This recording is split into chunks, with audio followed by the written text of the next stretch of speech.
Bienvenue à Grainvilliers, 3000 habitants, dans l'Oise.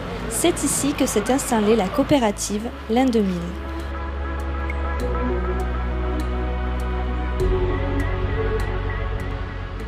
Donc, la coopérative l'An 2000 a été créée en 1952.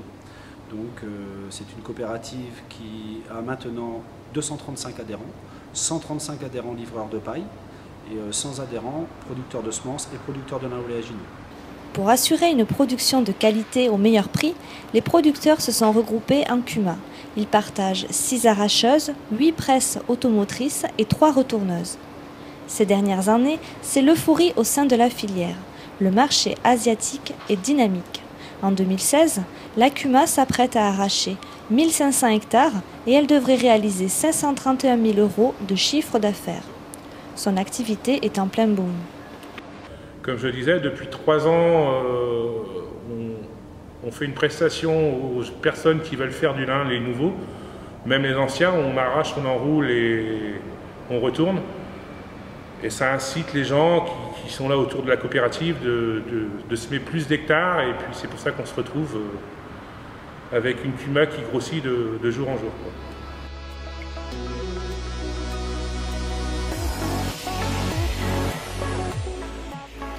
Le matériel à lin est très cher. Comptez 160 000 € pour une arracheuse, 100 000 € pour une retourneuse ou 100 000 € pour une enrouleuse spécifique lin. Une fois l'étape arrachage effectuée, nous attendons entre 15 jours et 3 semaines.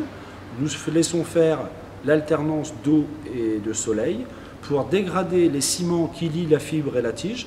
C'est le processus de rouissage que l'on appelle de rouissage.